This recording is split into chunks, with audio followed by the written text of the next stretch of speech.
Hello, ladies and gentlemen. It's your favorite paranormal investigator here. My name's Tim Sedano. This is Paranormal Insight, and on today's show, we're going to be talking about the aliens out there. What do we know about them? What's really going on with them? We've seen all kinds of stuff related to what they may look like, what some claim are actual creatures from other worlds and or dimensions. And we've even had, like I said, some leaked stuff, purportedly leaked stuff. No one's confirmed anything. And that's my biggest gripe when it comes to the whole UFO release thing is, yeah, they're telling us stuff we already kind of knew, but they're kind of confirming it. Chiefly, that's it. There's a few fun photo and video things that are out there. It's like, oh, I didn't see that before, or I didn't see that in its entirety before. And yeah, it's semi-redacted because, which makes zero sense. I mean, honestly, unless they're hiding technology in these different video systems or video capture systems, either on our aircraft or other targeting vehicles or systems like that. So okay, I get it, but it's not even the redaction that really bugs me. At least it hasn't been the heavily redacted, like they invented. Sorry, I got to turn that down. That was my phone. Yeah. Okay. That's from our guest joining us in the second hour. Yeah, the second hour, Jen Mondo from 305 Paranormal going to join us, so that should be a lot of fun. So it's not even the redaction farm that gets me going, per se. I mean, if you're going to release things where you're going to heavily redact like that, why release in the first place? Just to satisfy the fact that it's an unreleasable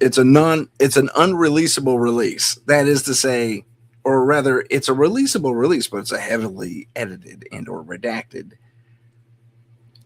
So what's the point? It's like, well, I wouldn't mind that being upfront. If we can release it, but it'll be redacted up the wazoo, so what's the point in doing it? You really want a blacked out page? I can give you a blacked out page. So yeah, are state secrets required and needed? Yes. When it comes to military and government operations, I think that is entirely acceptable. Sorry, I gotta adjust my fan. It's causing a little bit of a rumble on the mic.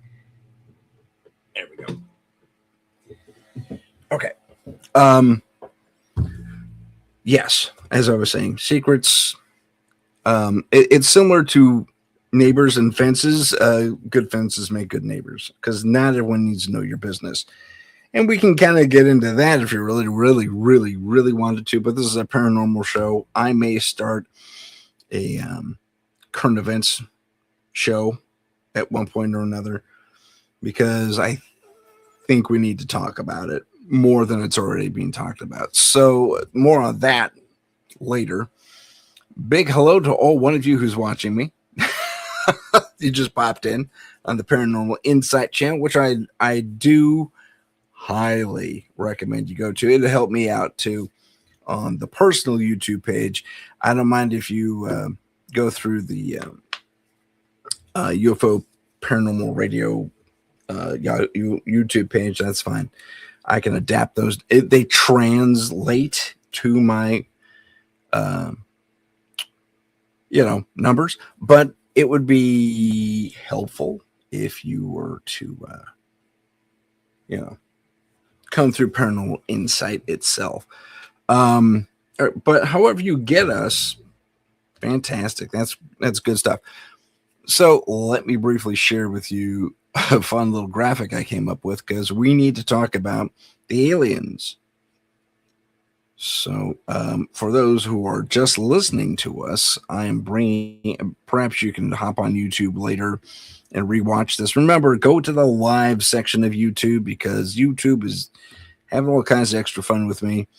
And they're not putting up the newer stuff on the videos channel. You have to go to the live channel. So, just FYI about that. I'll show you perhaps an example of that in a little bit. Actually, you know what? I'm going to show you an example of that now. So let me do this real quick. I hadn't planned to do this, but nonetheless, I think it might be worth it. Oh yeah, there we go. Perfect. So paranormal insight. And you got a lot of stuff with Paranormal Insight. But it should, for me, when I entered that, it was the second one, the green PI. So let's get that into a new window. There we go. And now I will share that with you. Okay. This is good stuff. So it does show you the updates, but if you go to, okay, hold on. Let me get there for you guys so we know what's going on here.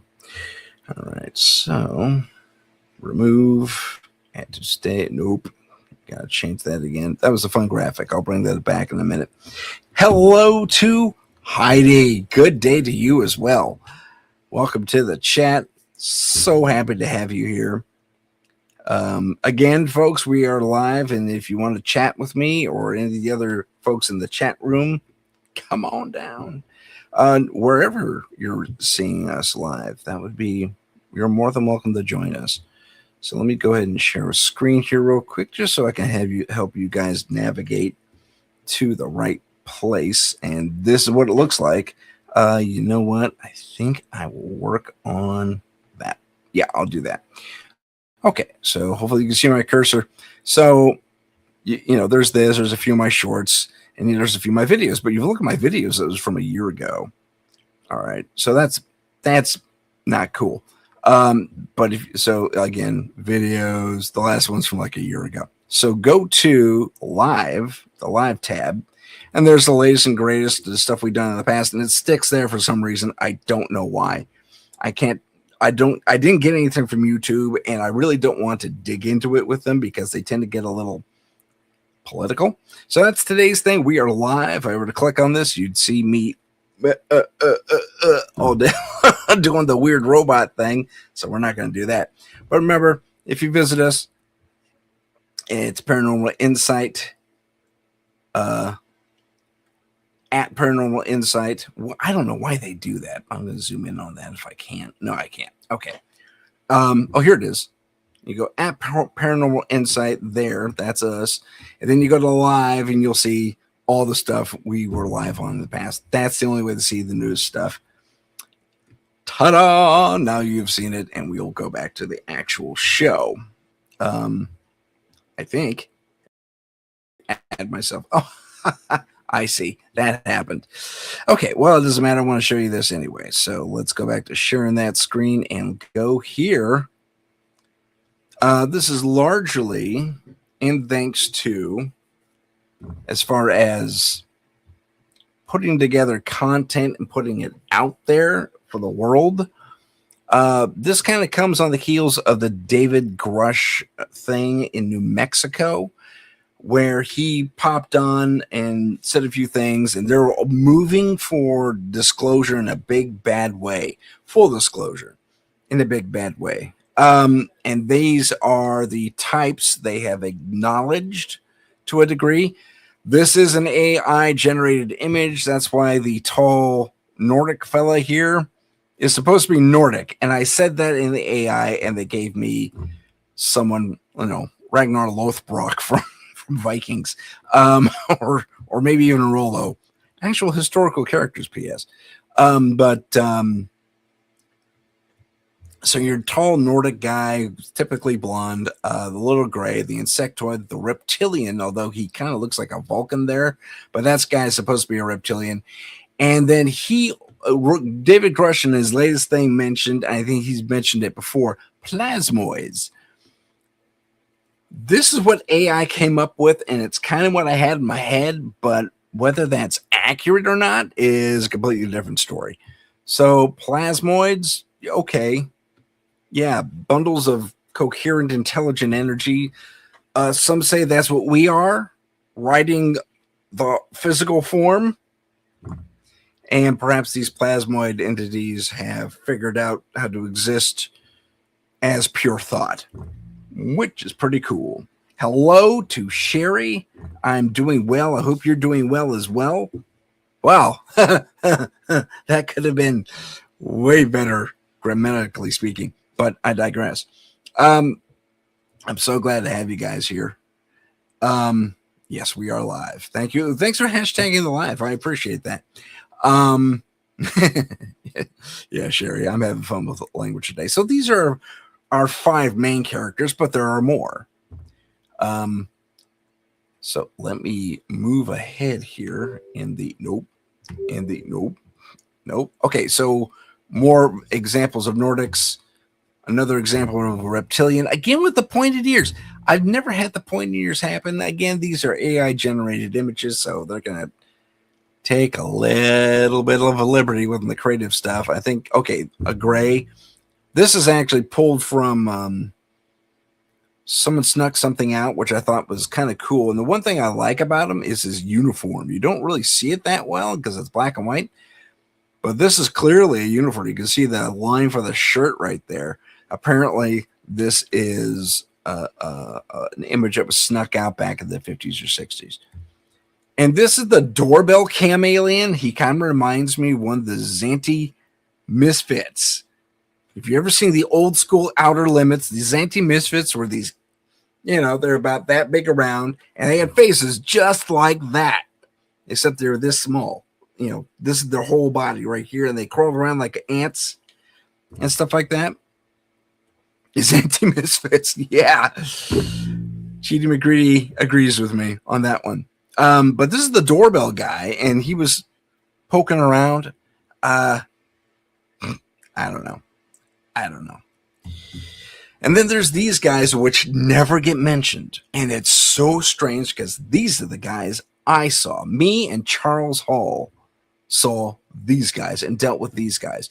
Are they being confused with the Nordics? I don't think so, because the Nordics look decidedly more human like us.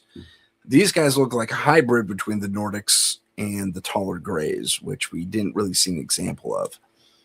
But yeah, the Charles Hall tall whites, as he calls them, because they are alabaster white, like the color of this page right here, white. So they're pretty uniquely, and I hope the term isn't too offending, albino in their complexion. Yes, Jen and Mondo will be on in the second hour. So just so you know, Cheaty McGreedy, that's what's happening. But so those are our okay. I don't know where to classify this guy. He looks quasi insectoid to me, except for the humanoid mouth and the nose ish and the buggy eyes. I don't know, but I don't know. We'll land. Oh, I yawned. We'll land on insectoid for now, but yeah. So I think he comes closest to this dude, but these are the 5 we're typically dealing with. However, the pantheon for these guys is insanely large, just insanely. They're huge. It's freaking gigantic, and it is not enough to say that there's so much variety in the universe. Although I will say every single one of the creatures seen here are basically, with an exception or 5, like us. 2 arms, 2 legs, a single head. Number of digits differs here and there. They gave this reptilian guy humanoid feet. It's AI. I don't know what to tell you. I mean, they turned this guy into Ragnar Lothbrok, so who knows? But another image I want to share to really kind of demonstrate the potential variety. This image comes from Danan. What's her name? Oh gosh, last name Danan. French experiencer, has done a lot of stuff. I think she still has a weekly podcast where she talks about the galactic situation because she's in touch with the Galactic Federation that is in part overseeing Earth and may interfere with Earth's issues at one point or another. Should we ever go nuclear? I guess I don't know. That's a wild guess on my part, but I'll put that up for you guys to take a look at. But it is an intensely large map, but you're going to see here, by and large, and mind you, and thank you, Elena Danan. I appreciate that, Sherry. Appreciate that. A big. That's big. Thanks. Again, can't talk today, Sherry, but here we go. So this is Elena Danan's map. And she drew this, and it's in French. Legende. My French is terrible. My apologies to anyone who speaks it. But they have a lot of very familiar things. And I'll start here at the bottom or work our way around. The lettering and all that kind of gets a little... There's a code to it. Like blue is benevolent, black is neutral, and red is malevolent. It's like they don't give a darn about us. So maybe you've seen these. Okay, so I want you to look at this guy. We saw this guy on a hospital bed in Brazil. Remember they photographed him? A lot of people are saying it's AI. A lot of people are saying it's legit. But remember those 3 bumps there? Ta-da! And Elena apparently is a graphic artist, and she's seen all these guys. Now I want to go over here to the Talascuri.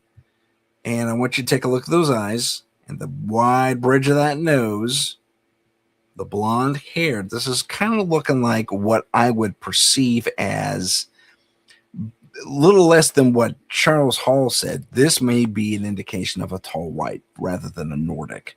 And I say that because if we go up here, P.S. I've seen these people in my head.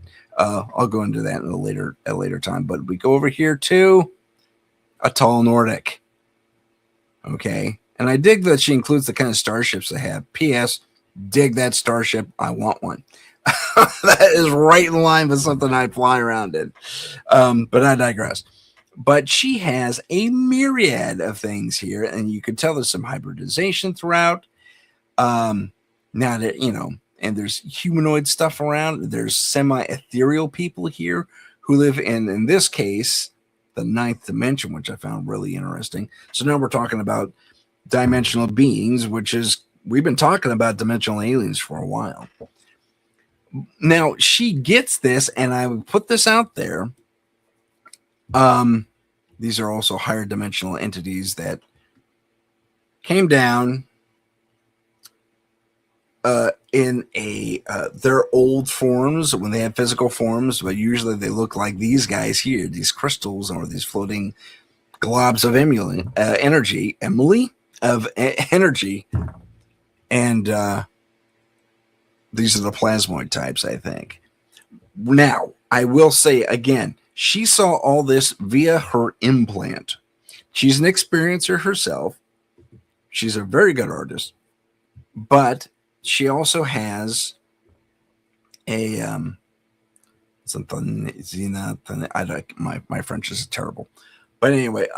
So her artistry aside, she also has seen these things for herself, either via her implant, which was apparently an abduction interrupted. So the bad guys abducted her, so the story goes, and they were implanting her. They finished it. One of these hero guys, she's mean looking, kind of like this guy here, showed up, kind of kicked the door in, saved her, kicked the door in, so to speak. I'm sure there aren't proper doors there, but they saved her. They brought her back to the ship, and they kept her unawares and mind wiped and all that fun stuff. But she kept having dreams, and their goal was to basically unseat and take out the implant they gave her in the head, and apparently it was wedged right between the brain lobes of the brain, and even by their technology, they couldn't pull it off. But what they could do is change it. I'm so sorry. And I think at her request, because I guess they'd taken her up and back a few times, she actually started recalling things. This is before hypnoregression. She actually recalled. I think she's one of the few people that actually recalled things on her own, because they kept bringing her up and putting her back so much that at her request, I think that she asked the right questions and say, hey, can you turn this into some sort of transmitter? I mean, you obviously have a message for Earth, and that's kind of been her whole thing ever since, is that, they're worried about Earth and wants to take a more peaceful, unified thing. We've heard that story before from not only Elena Danan, but other experiencers who have been, for lack of a better term, the mouthpiece for these various alien civilizations. So here's our gray friend, and kind of what I was trying to represent in that AI generated thing I showed you at the beginning. But yeah, so she gets this implant. She's been in regular, very common contact with these people. That's her story, and she's sticking to it, because I think she still does her weekly broadcasts. So that's interesting. And we have, like I said, interesting variations on the theme. So we have a gray person here, we have a gray person here, and they both relatively look the same. The eyes are a little different, but they all seem to be part of this. You'll see the little gray alien head here, part of that established thing, and it looks like they might even be from, nope, they're not even close to the same neighborhood. Here's a reptilian type. There's this guy. Now, we have seen this guy before. I don't know about the flashlights coming out of his head, but we've seen his ship before. That looks familiar. But we've seen this guy before because he's mentioned in Travis Walton's thing. Because when he's hypno-regressed, he sees the little gray guys, but something like this guy is kind of pinkish in color in a leadership role. And also, was it him? No, it was the lawyer after him. Sorry, I'm thinking about that documentary that just came out called Experiencers. But yeah, that's kind of what he looked like. Little minor mouth. I don't know. Again, I don't know about the lights coming out the eyes. That may be artistic, whatever there. Apparently, the theories about these guys being techno-organic androids is true. That's French for inorganic. That is the X5 Taikut. I don't know. And apparently these guys, these very mean-looking gray aliens, these are the taller gray aliens we have heard of before, are not on our side. Note their name is in red. And even have their flag there.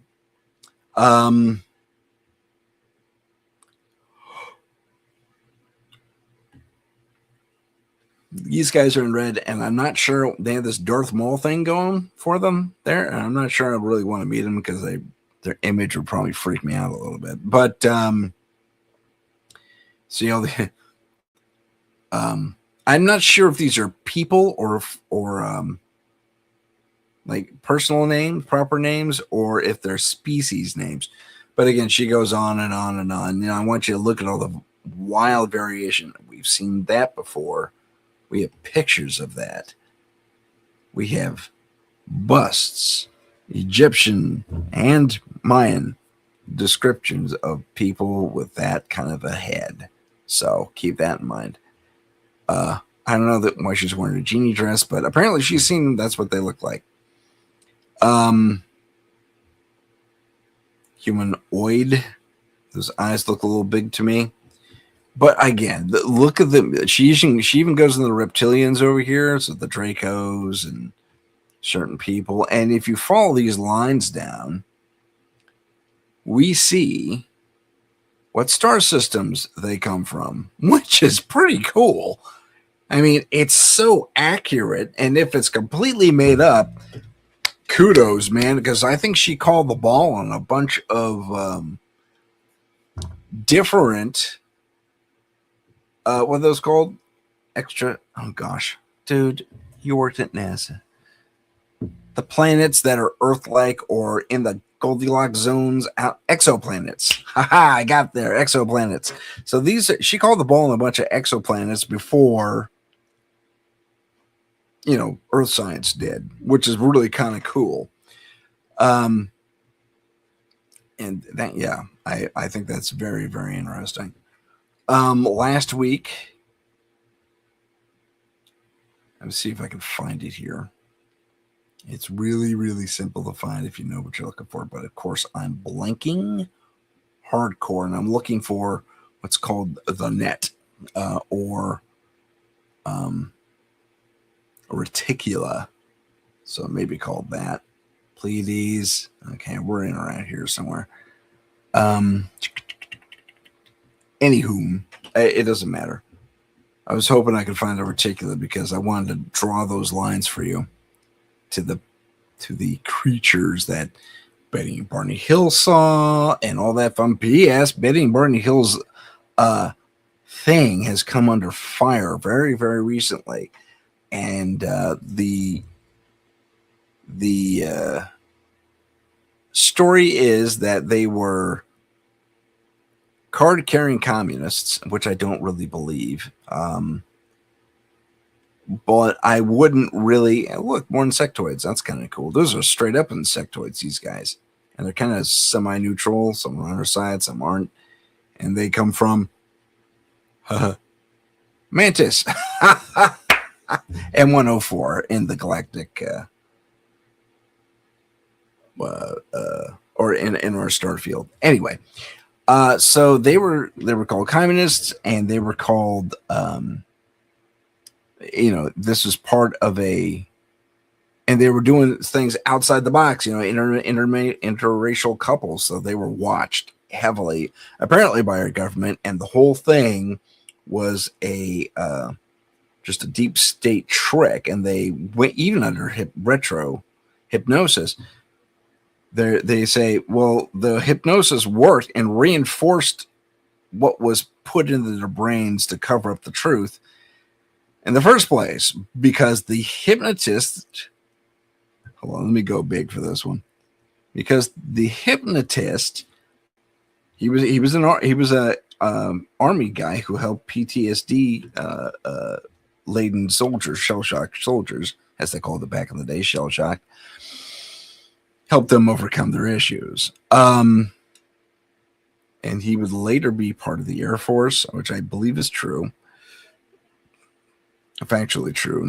But it's my personal recollection versus what this guy was saying. And that's why the story became more and more solid and more consistent. Now I got a problem with that. Building a narrative like that is really weird because, and I'll give you two examples, the two reasons why I don't necessarily buy into that. That it was,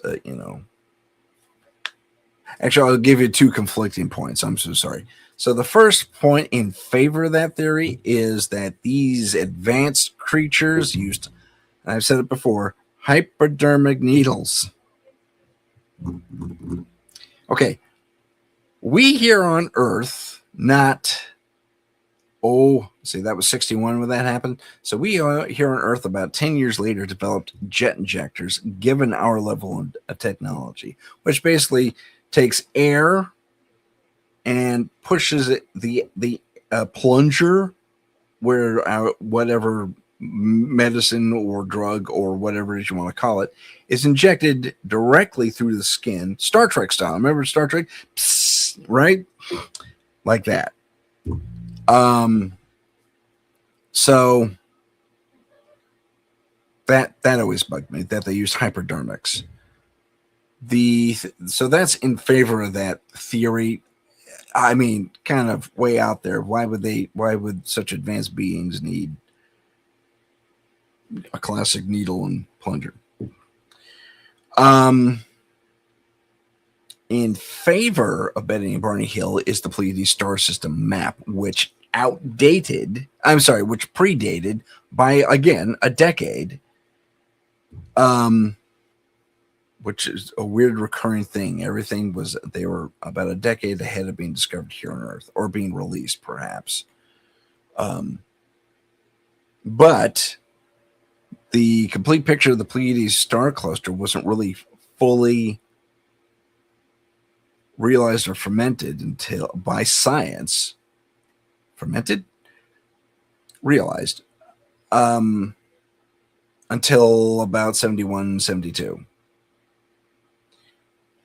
And by a brilliant, it took a very brilliant NASA astronomer whose name escapes me now, but I talked about her a couple episodes back, who put that together. Not only did she put that together, but she was able to look at Betty and Barney Hill's star map, realize it was upside down and reversed. Because our star shows up in that map that they were shown. I wonder if I could bring that up still.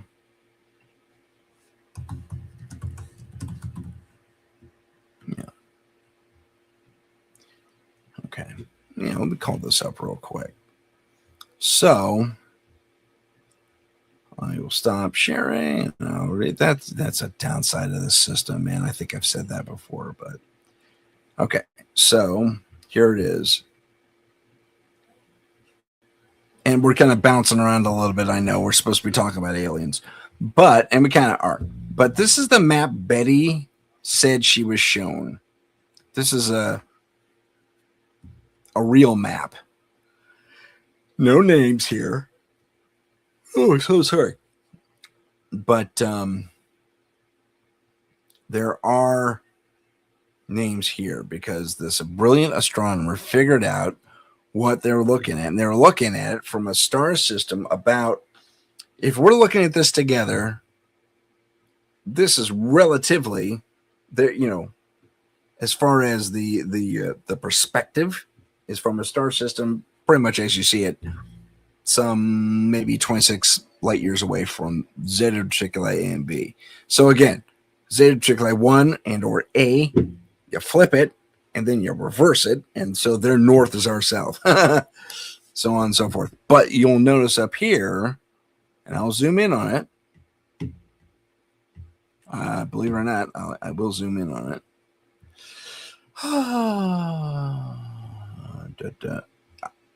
The sun, that's us, soul. Okay. And the astronomer figured that out. And that was a question by the alien. Can you figure out where you are in this map? And she says, and this is the map. And she said, I have no freaking clue. And then the alien flippantly, telepathically says, well, if you don't know where you are, what's the point of me telling you where we're from? It's kind of flippant response in my personal estimation, but I digress. I've been doing that a lot this episode, but here we go. Let's get back to what these aliens are to us. And mind you, we've had very few, if any, confirmations of this.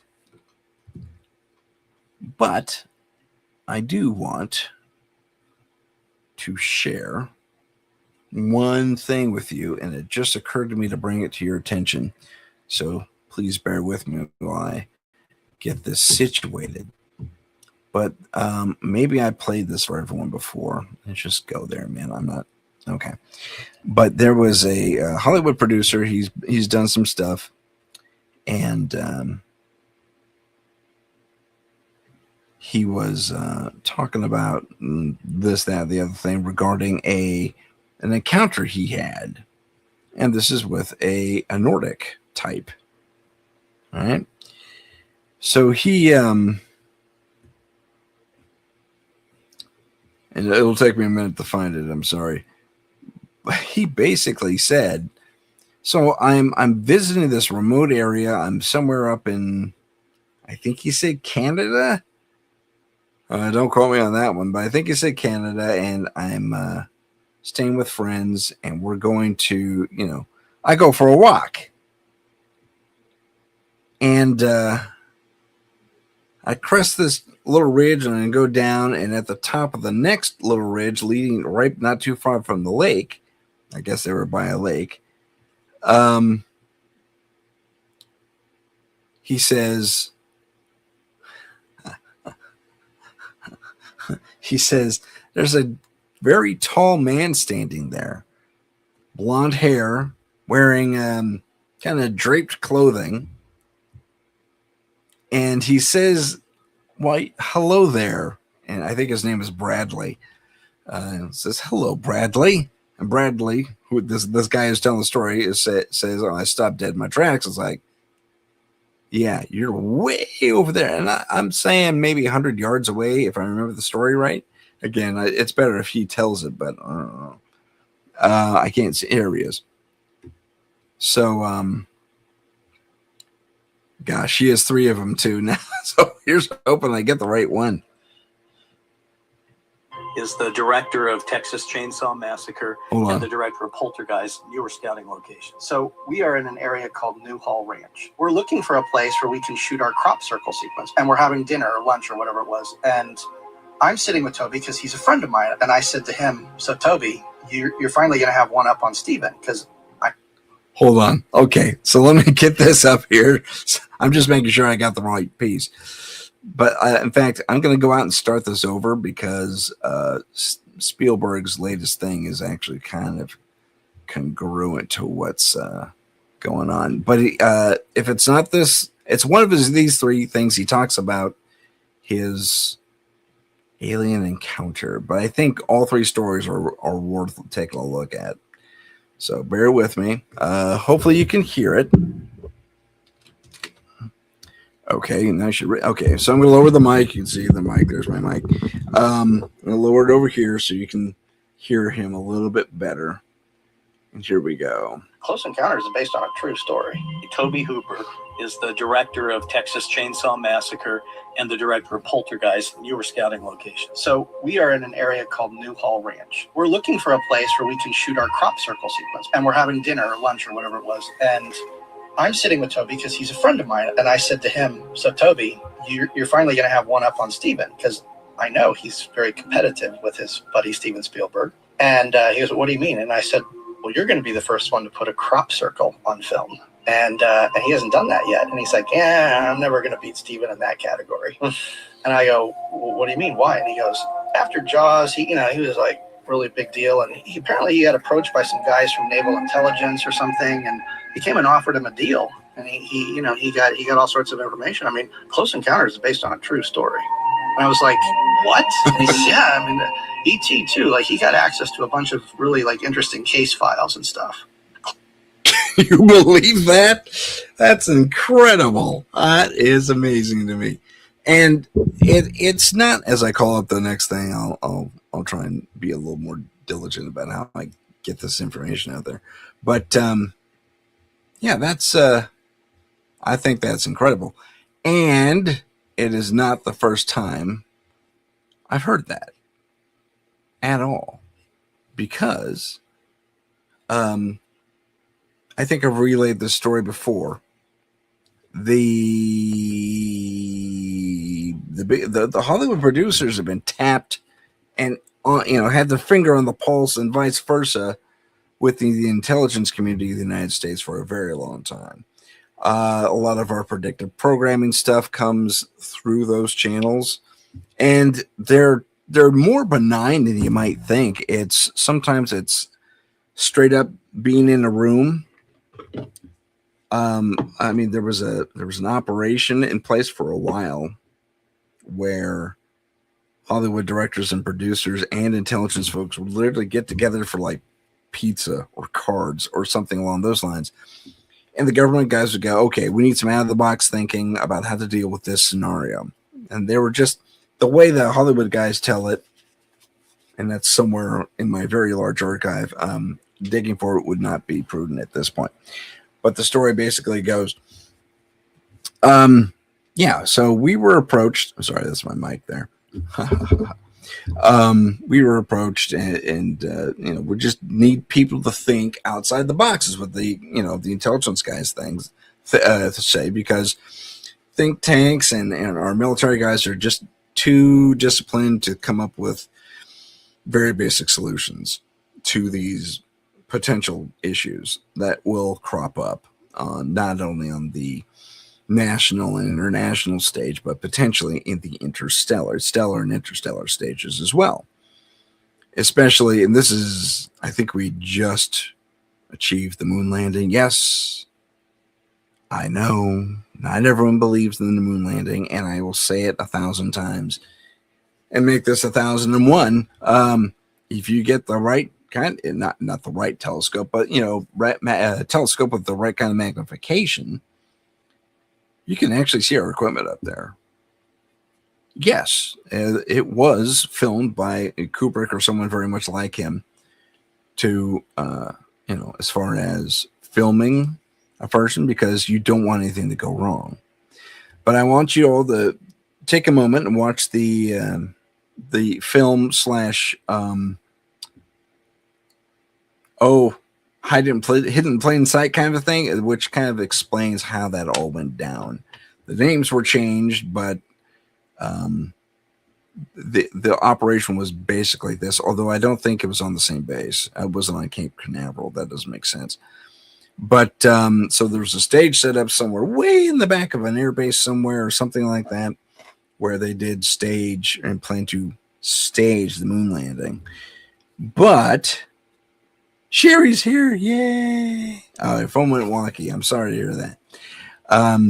But it is, it's called Fly Me to the Moon. I like this movie. It was very, I guess, telling. And it told what as far as I know from my own personal sources and research and experience, to be more or less true of the actual what happened, what's going on at the moon landing.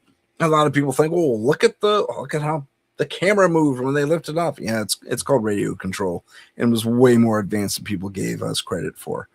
Because we didn't fly up there on tubes. I mean, we had computers about the size of a suitcase that didn't use tape drives for the first time.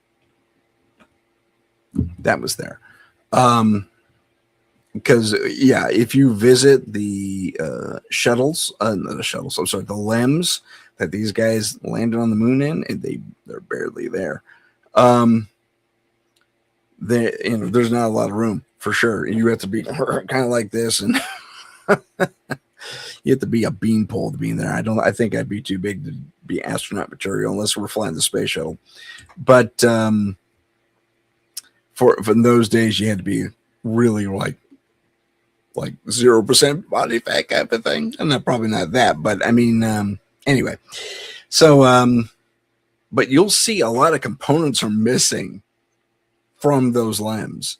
And it's because those were the tapeless drives they used, or they used circular tape drives. But they had a problem with that because there's a gravity issue that they were unsure if it would work. And so what they did is they miniaturized a static memory cell. I don't want to bother you with the details on that, but basically it was a first incarnation of a SSD, or a static state drive. See, I got one right here. And that is way more powerful than what they had on the ship. That held maybe 2 megabytes of information. And that's, yeah. So anyway, I'm sorry, I went off on a little tech tangent there. The moon seems different to you lately. There may be a minor color shift. because they're detected a lot of more rust on the moon lately, which means there's water interacting with iron or iron oxide, or making iron oxide. And there is, I mean, we have enough metal up there to start oxidizing stuff. So there's probably a little bit of contamination on our part as far as that goes. So if you talk about the coloration, sure. For me, I haven't really noticed that much of a difference. Although it seems to me the face kind of altered a little. And I think there was something about a major impact on the moon maybe a decade or two ago that kind of was under the radar because they didn't want to panic anyone. But it was mentioned in like some, and it may have shifted things a little bit. So we'll see if it self-corrects or if it stays that way. Because the face was like that. If you remember the face of the moon, kind of like this, and now it's kind of like this. I have a big round bald head, so I thought I'd show that off. I hope that makes sense. So it did shift a little bit. So that's a heavy duty impact to influence a sizable astral body. Thankfully it didn't knock it out of orbit, which is good. Have you seen that weird movie, Moon Landing or Moon something? The moon's coming too close to the Earth, and there's a whole bunch of conspiracy stuff in there. And it was, I didn't like it. It wasn't my favorite film, but you know what? We're here to talk aliens, not my weird experiences. I believe this is the one. He said aliens are real. Okay, excellent.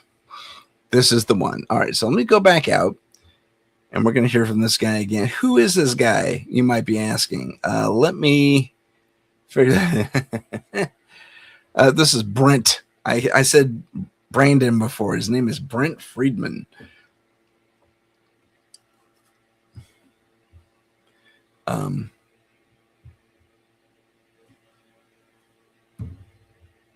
Episode with Bryce Zabel. Yeah, Brent Friedman. That's who's talking. So let's get to Brent and see what he has to say. I'll add him to the stage here, and we're going to take a look at this video. Aliens are real. They're here, and I've seen them. Just like that. Just like, here, I'll throw you a bone, kid. And I said, well, are they alive? And he paused, and he said, I can't say. I said, you can't say or you won't say? And he said, I can't say. Okay, well, hold on a second. If what you're saying is true, how does everyone not know about it? And he said, oh, lots of people know about it. You can walk into any bookstore, and you're going to find all sorts of books on the shelves with lots of truth. But right next to them are the books that we publish, full of propaganda. It's a multi-billion-dollar campaign to cover up the truth. And I was like, why does the truth have to be covered up? And he said, look, we live in a God-fearing country. There's only one thing that keeps this world spinning, gives everybody the control they need. That's the global economy. If you disrupt that by taking away the reason for people to live their lives, everything falls apart. And governments of the world will not be able to control the populace. What's the advantage of giving people the truth? Okay, that is diabolical. And he was talking to an insider in the government stuff. Again, not the alien clip I was looking for. So let me find that for you. But I personally think that's a big cop-out. I'm in the middle of watching Steven Spielberg's latest Disclosure Day, so don't spoil it for me. But what early on they're saying, well, if we don't have if we don't have a religion is the only thing that holds us together as a society, similar to what this other guy said about economics. But anywho, you know who I have for you. I got friends for you. They're not actually, we're going to keep in the green room for right now. And we're going to do a quick little break, and then we'll come back. Is that okay over there in the green room? Excellent. Okay. We'll bring them in a second, and we'll go from there. Okie doke. So give us just a minute. We'll see you in 2 minutes after we look at a few words from, well, sponsors and me. This is the United Public Radio Network, 107.7 FM in New Orleans and 105.3 in the Gulf Coast. UPRN Talkradio.com. Esoteric programming at its finest. Long ago in the ancient world, the Trebus Omnes Lux, later known as the Tridents, were celebrated heroes, defenders of humanity against unspeakable monsters. Today, they continue that sacred duty in secret, hunting the dark evils that lurk just beyond the shadows. They are the Trident of Light.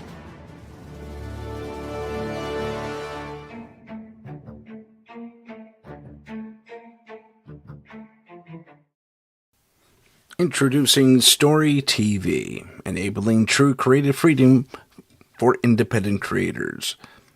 Search an ever-growing library of fantastic festival winners, including Blaney Tucker's Ghost and the Monster Hunters of the TOL.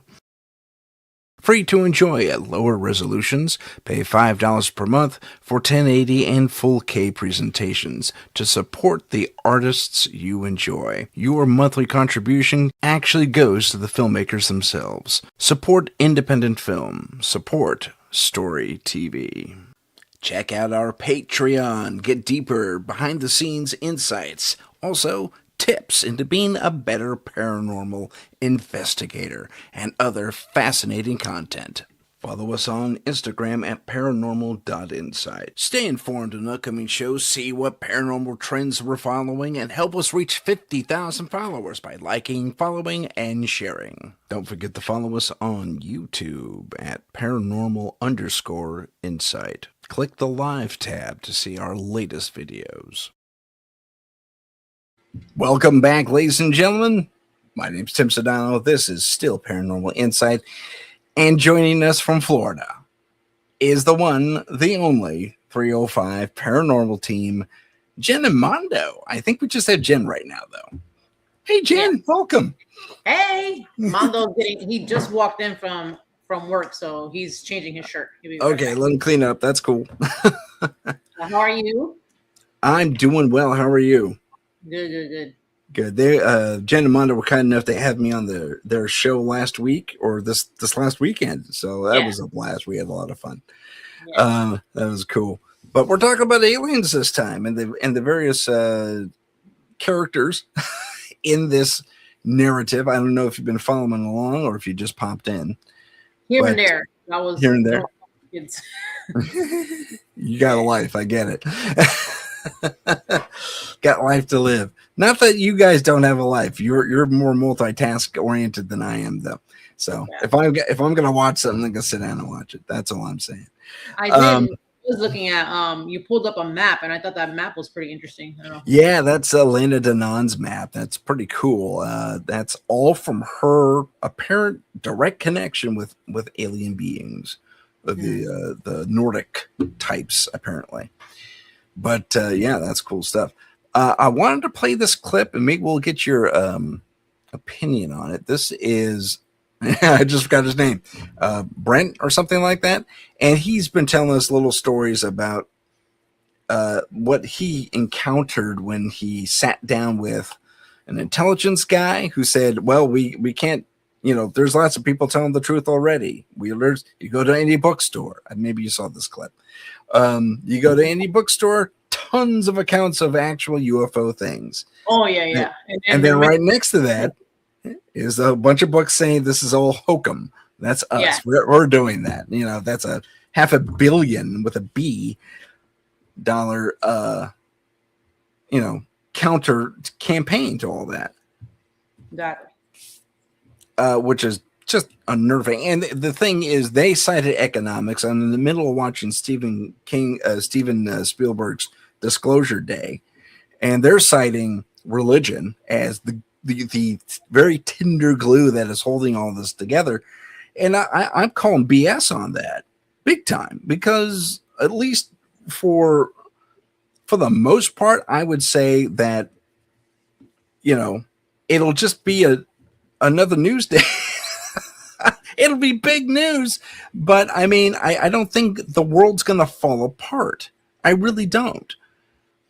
I don't think the world fall apart. I mean, they keep fear mongering that. I believe, but I think it's more of they just don't want us to know what they have. Kind of like what you talked about on Sunday's show.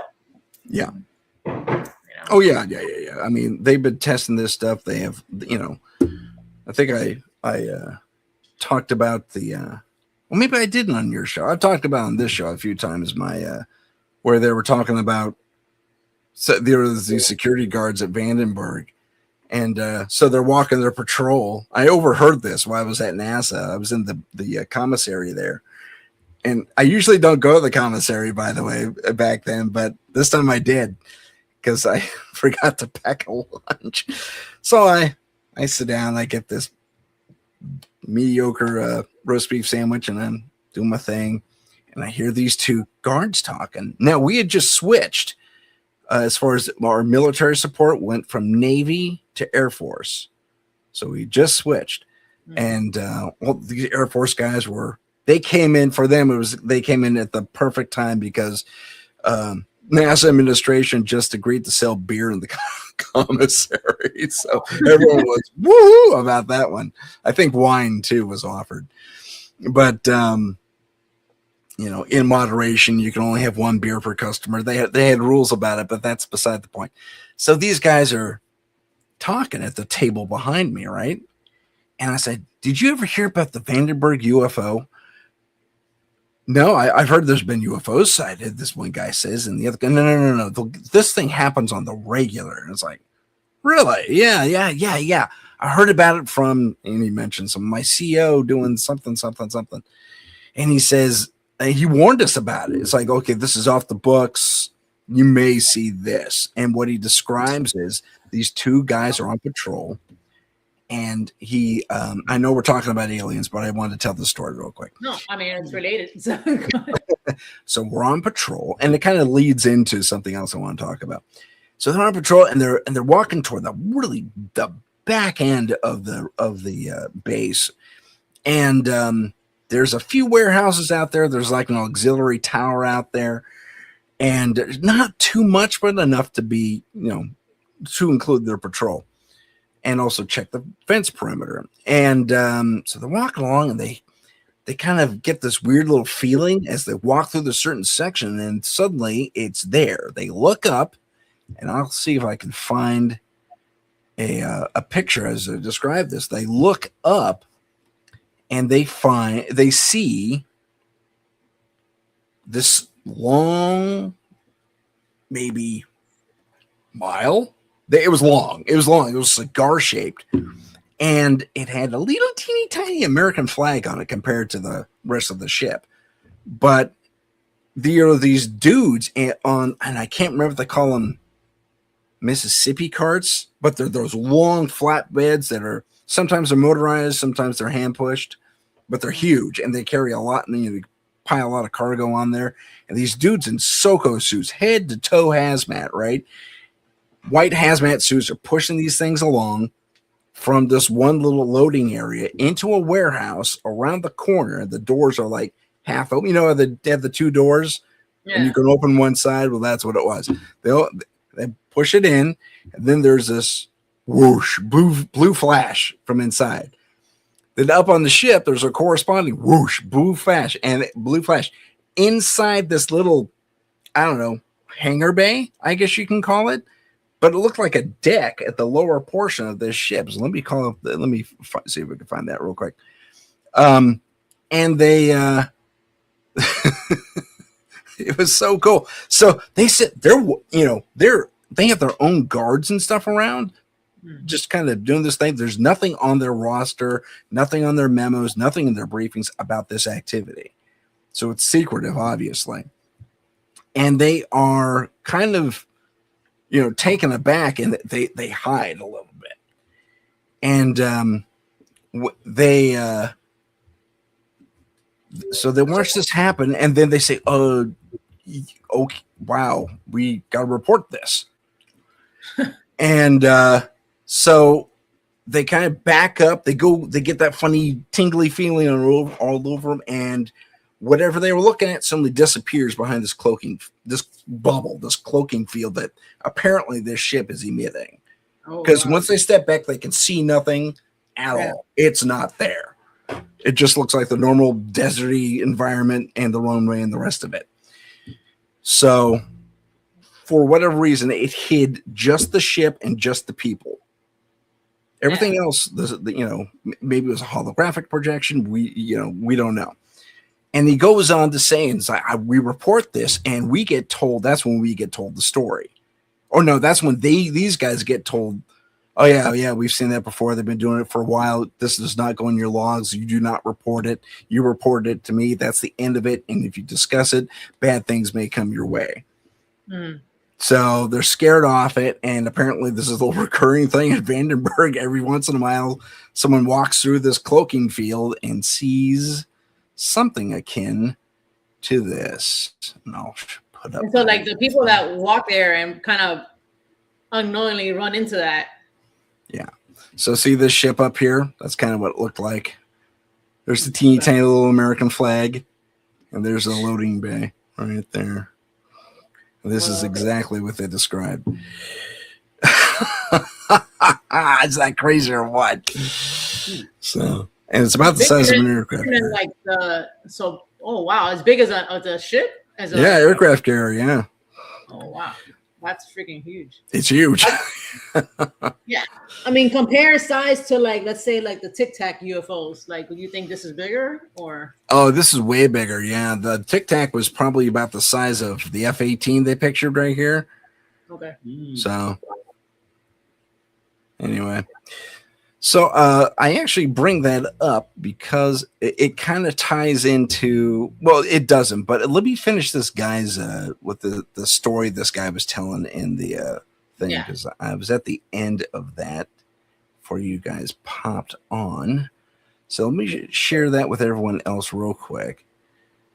And this is interesting. This guy sees a Nordic as he's doing a meeting or something like that for a film he's working on. His name's Brent something. Fredrickson? Oh gosh, now I'm forgetting. But here we go. Just look, I have a higher clearance level than the president. Sorry. Now, 1981, I was not a standout in civics. I was like, that's impossible. The president, there is nothing higher than the president. How could the guy who lived next door to me have higher classification than the president? But this is not a guy who lies. I said, well, how did you get that job? And he said, well, I was briefed for months in an underground facility in West Virginia. This isn't what I was talking I'm like looking at this person like, I don't even know who this man is anymore. And I said, what was that like? And he said, well, I used to cry myself to sleep every night. By the way, when he said that to me at this lunch, I just got shiver. A tough guy is crying himself to sleep every night. What's it take for that to happen? Just look, I have a higher clearance. That isn't the clip I wanted to show. What you're trying to find is the clip where he runs into a Nordic over there. Yeah, exactly. I saw this interview while we were driving up when we went out of town about 2 weeks ago or a week ago or something like that. And yeah, that interview is good, but his encounters are freaking great. Like, especially that story when he said about the Nordic, like, I don't know. The story itself was fantastic. Yeah, because he's staying in someone's cabin or something like that, like either in Canada or Alaska. I can't remember which. And he goes to this. It was in because I actually looked it up. It's in Washington. Oh, it's in Washington. That makes sense too. Washington State, but like there's some islands. Yes, that's what it was. Yeah. That's what it was. So he goes for this little hike in this tiny little burg of a town. And he crests a ridge and he's about to come up another one. And one of these tall Nordics says to him, "Hi, Brent. Well, you need to turn around." And mind you, that if I remember the story correctly, the Nordic's like 100 yards away, but it sounds like he's right next to him in his head. So he's telepathically communicating this to him. Exactly. You need to turn around. So he did it. He turned around and he talked to his buddy. He says, "You're not going to believe what happened to me." "Oh, did you meet one of the Nordic guys?" Yeah. What? It's like, "Oh, yeah. We see them all the time." What? Yeah, they got a base over here. They show up like every 3 or 4 months when the energy's right in the area. It's like, you're kidding me. No. Yeah, there's even a story of one of them going into town, hanging out at the bar. So what's it like living here, he asked the alien. And the guys go, well, it's a nice little town. Oh, no, not the town, Earth.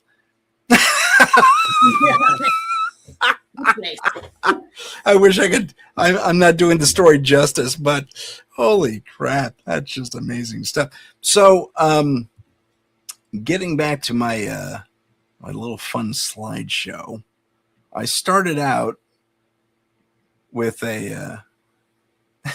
Sorry, let me get it up here. I started out with a slide that was basically, come on, nope, come on.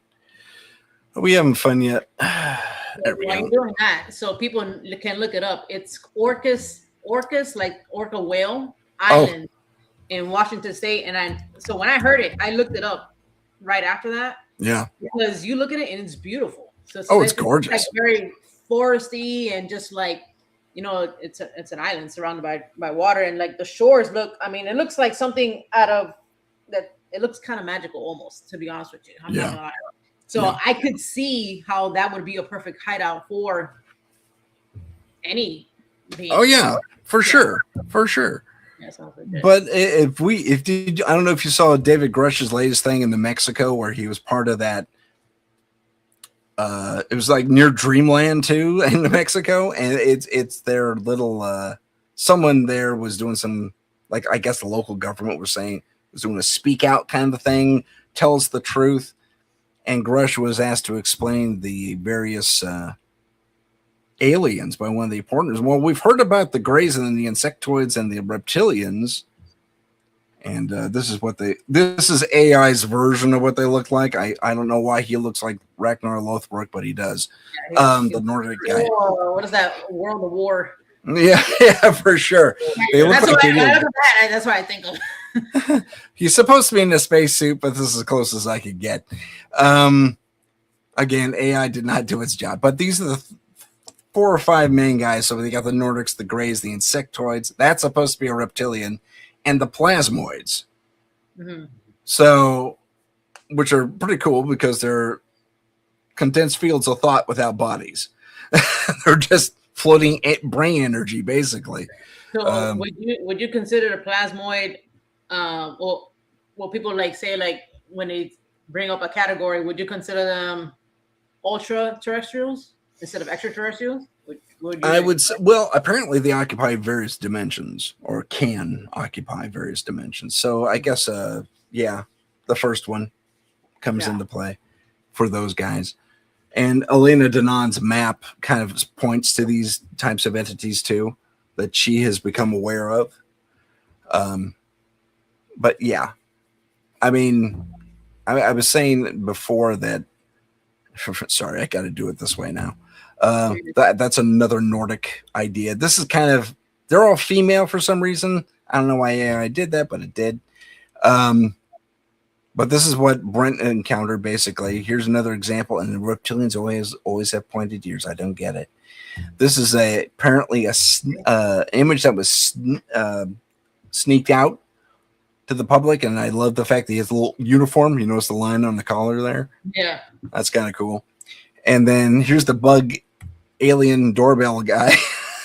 Doorbell ring cam. That guy he's like, yo quiero Taco Bell. Yeah, for sure. He's totally got a Chihuahua thing going. It looks more like Mr. Bingleworth. Yeah, for sure. I went with Xanti Misfits from the old school Outer Limits, or was it Outer Limits?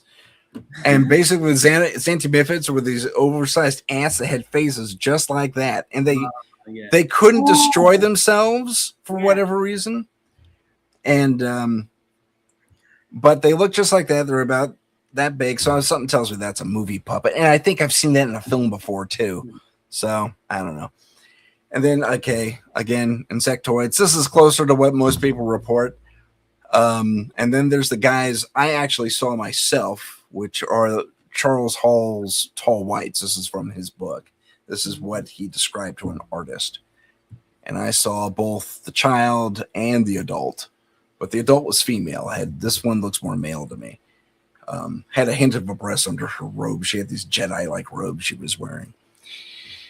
But it comes to me. It comes, we have the UFO files. We have the descriptions and confirmation of what a lot of people have seen, heard, suspected even. That's all well and good. Great videos, great photos, but no confirmation of aliens. I found that weird. I mean, never mind, Grush talks about it all the time. Yeah, man, all the whistleblowers, really, they say extrabiological entities. Well, there they are. But why aren't they? Yeah. Why aren't they disclosing that? I guess that's my big question. I think they're gonna get to that. In my opinion, I think they're leading up to. It's still here. The drift. Yeah, it's still drift, but I think it's leading up to something more bigger, in my opinion.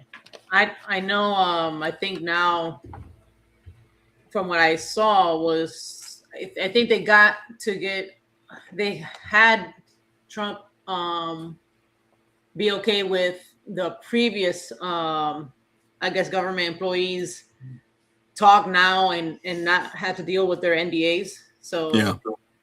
So maybe that will come with like a bigger information, Could well be. But I thought,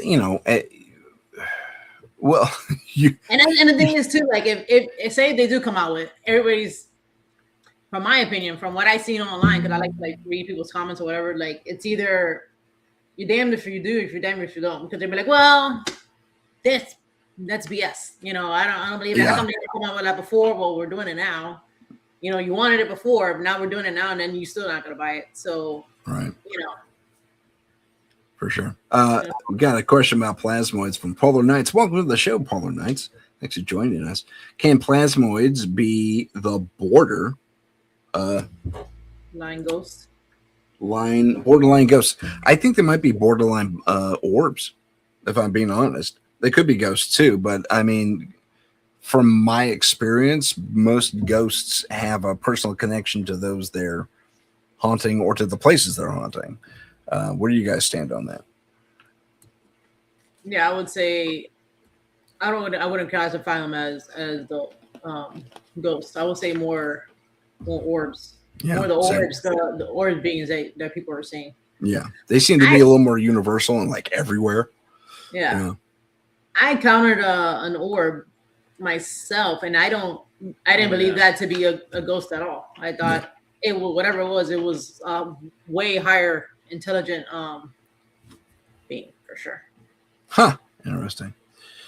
The comments thing just froze on me. There we go.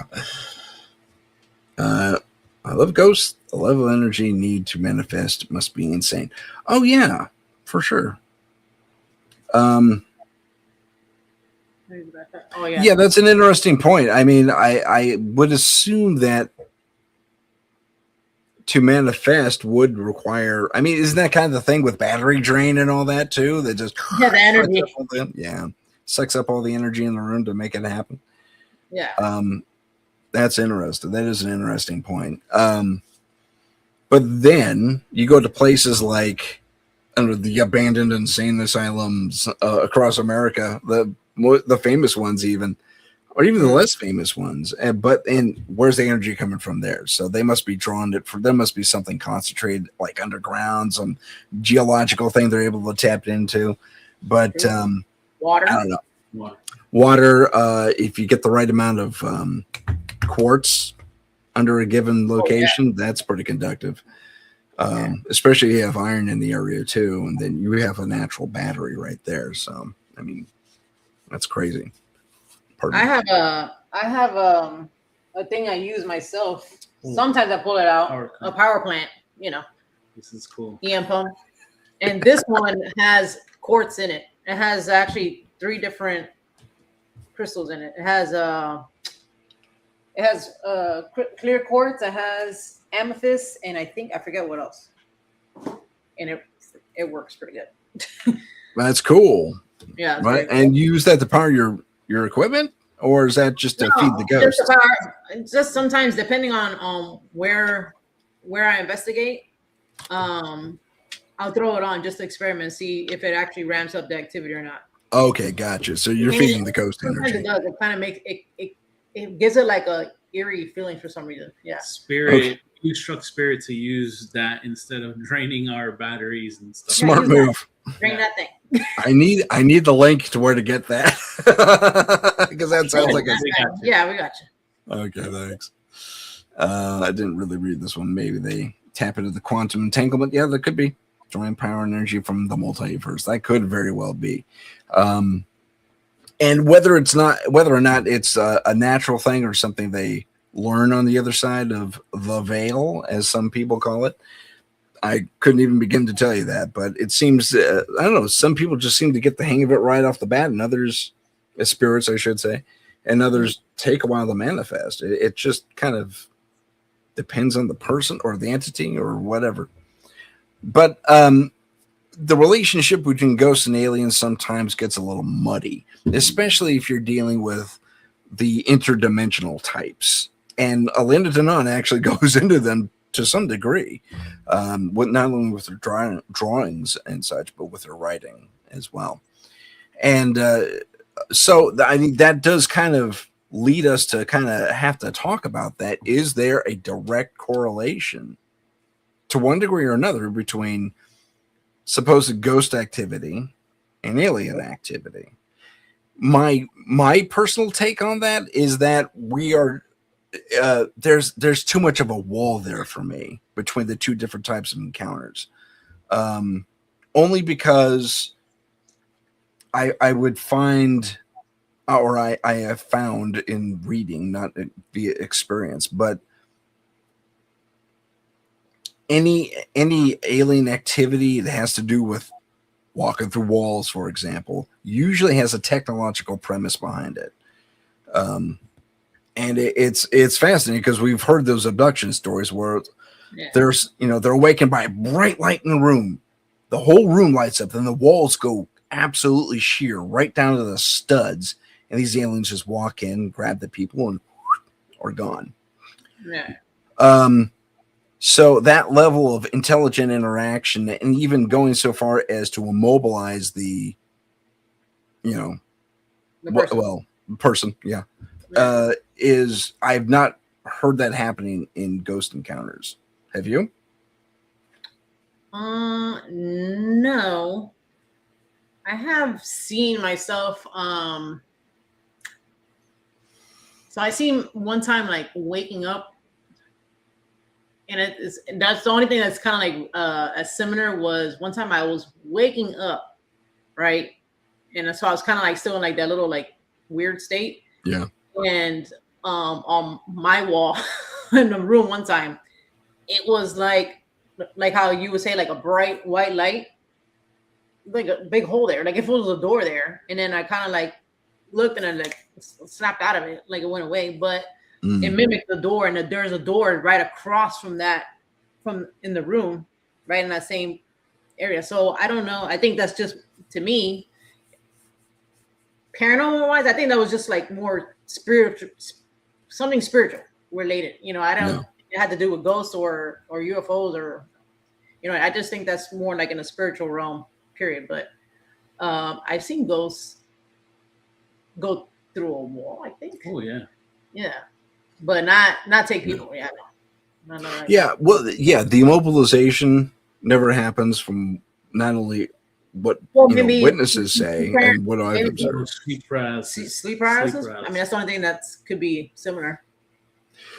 Yeah, that could be. But I mean, usually with sleep paralysis, you're aware. You just your eyes can move. It's like that weird drug. Have you ever heard about that paralyzing drug? Only your eyes, you're aware, but everything else is dead except your eyes, or immobile. You're just missing. Oh, God. Yeah, and then there is that too. But there's but that's kind of what sleep paralysis is. It's the natural version of that drug, basically. Yeah. But to have, but that's usually where it ends. And there's something spooky in the room. Well, with the abductions, it's like there's something in the. Oh, I'm in the ship.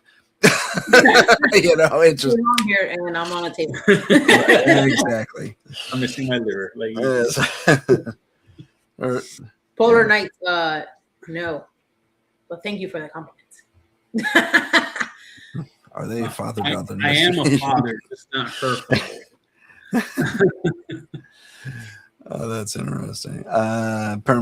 Polar Nights continues. Some people are seeing part of reality differently than others. That's entirely possible too. But I would still point to the difference between haunting and an alien encounter as being vastly different enough. While there are some stuff overlaps, but I mean not enough for me as an investigator to say, oh, they could be one and the same. The seeing another reality usually happens in the dream state, if you believe in that type of thing. We've all experienced alternate lives in our dreams and stuff like that. I was on a talk show for like 5 different nights in a row. It was kind of funny. And it wasn't my life. It was just something I was doing. It was pretty cool.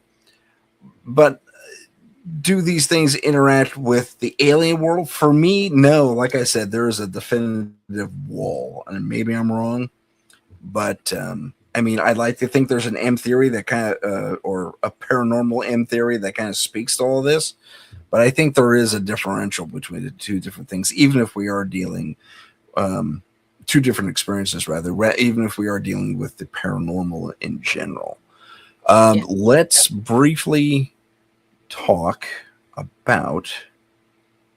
Oh, okay, this is the spaceships. I didn't want to go here, but I'll go here anyway. So this is from like the 60s and 70s. Someone drew this up. These are the various types of starships or spaceships that people have seen. For the most part, variations on the theme. But if we go back to Elena Danon's map, she actually went and drew the ships that went with these things. But I don't want to focus on the ships necessarily. What I want to focus on are the aliens, especially this time around. So I know you don't want to. You talked about this before. Hold on. I want to address what Polar Night just said. Seeing is more than believing. Well, not everyone sees what they ought to, too, because we can't see it all. So you could be talking about this bottle is here, but it's in a different dimension, that kind of thing. So you could, I don't think aliens are too bright. Who there? Right, fine. Would visit us. That's pretty funny. Little down on the human race there. That's okay. But briefly, okay, we've seen a lot of videos. I think most of it's AI regarding, and you live there now, and I think you talked about this before. We did the Miami New Year's Eve alien invasion at the mall there. So most of that seemed kind of made up to me. Yes, very much. So what's funny is they just recently came out about last week. A matter of fact, the Miami-Dade Police Department came out with a video, like an advertisement, and it's a recruiting video, and they use that incident as a recruiting video, and they're like, "Oh, this is gonna be big. We need something bigger than the Miami alien incident." I'm telling you, we'll all make fun of it because it's like a big running joke at this point. But it's pretty cool. It's pretty funny. What it is for folks that don't know, it was New Year's, like Tim was saying, and it was just a bunch of kids being kids. They were, I'll say being a-holes, but they had a lot of like Roman candles. So for those of you that don't know, it's the big long stick that you light on fire and then it shoots out like bombs, right?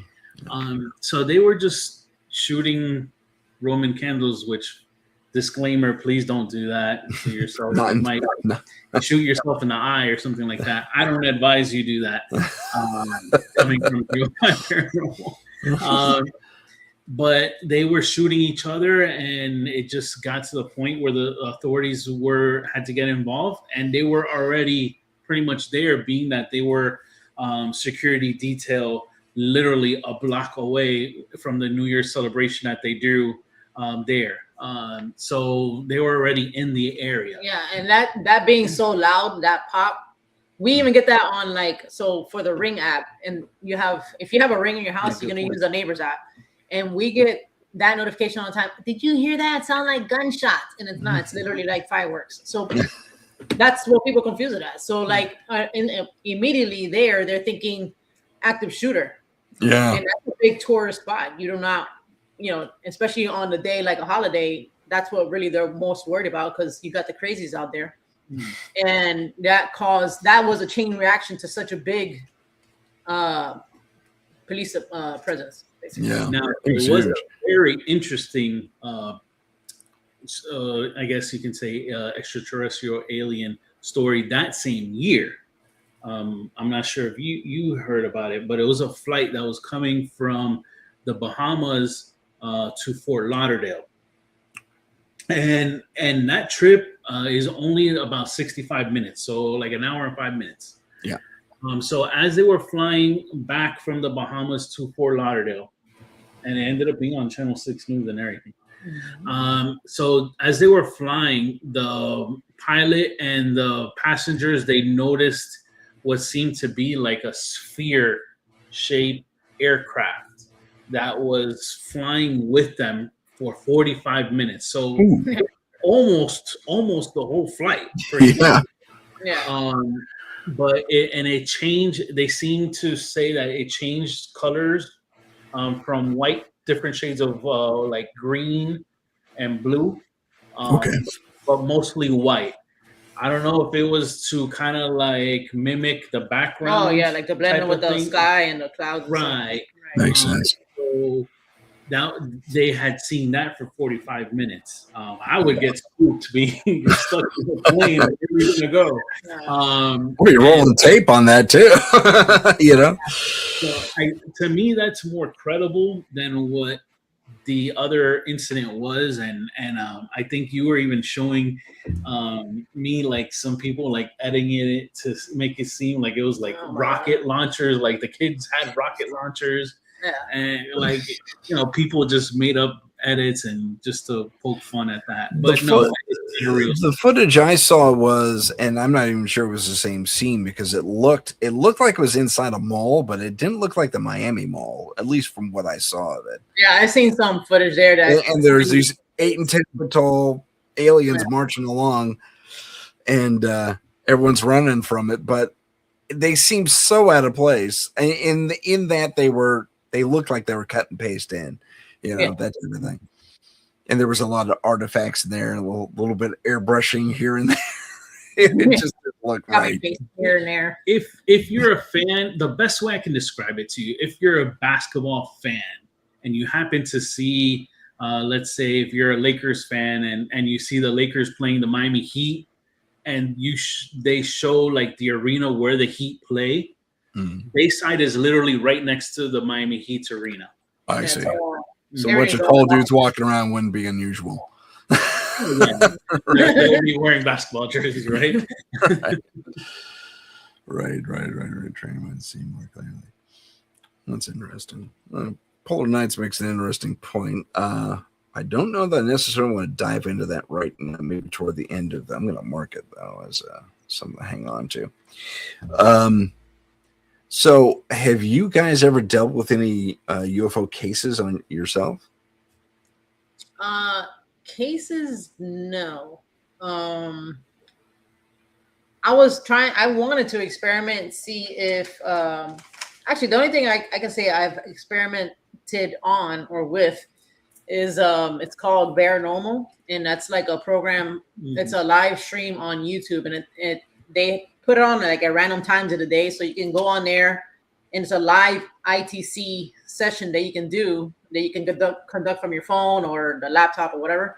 And it's both kind of like Ron's digital seance, where it's like just white noise on top of white noise, filtered white noise, and you will hear voices talking back to you, but it's also a video feed of ITC, white noise, and then looped on top of each other. So you're gonna get like that grainy, mishmash of like the old school TV. Sure.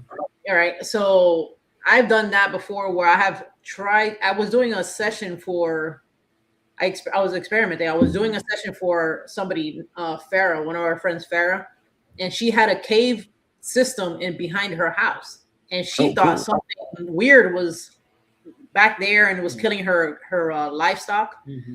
So I kind of used that to ask questions, and I got some pretty interesting answers using that.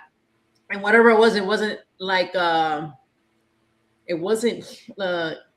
human or something. It was like something off dimension, basically, really. And then with it, the responses I got during that session was basically something that was ancient living there. And there was native burial grounds there before, or native land there.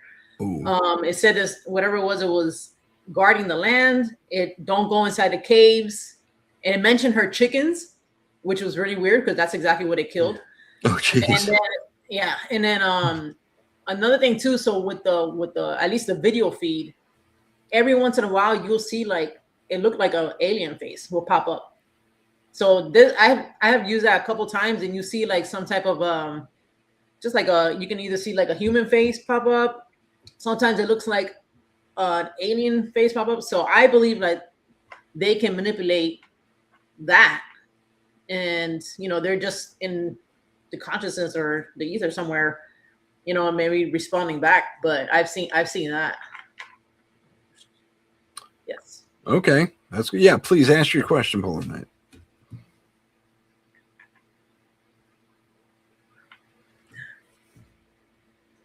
He's asking it right now. As he types that out, I'm going to put this other question he put up. What if our perception isn't direct recording of reality? What if it's a projection shaped by past experience? And it's entirely possible. It kind of relates to what you just said, actually. Trauma, stress can warp reality. You think we can train the mind to see more clear? Oh, absolutely. Yeah, the Buddhist monks devote themselves to that all the time. Full time. Okay. Hey, Cheaty, what's up? Cheaty.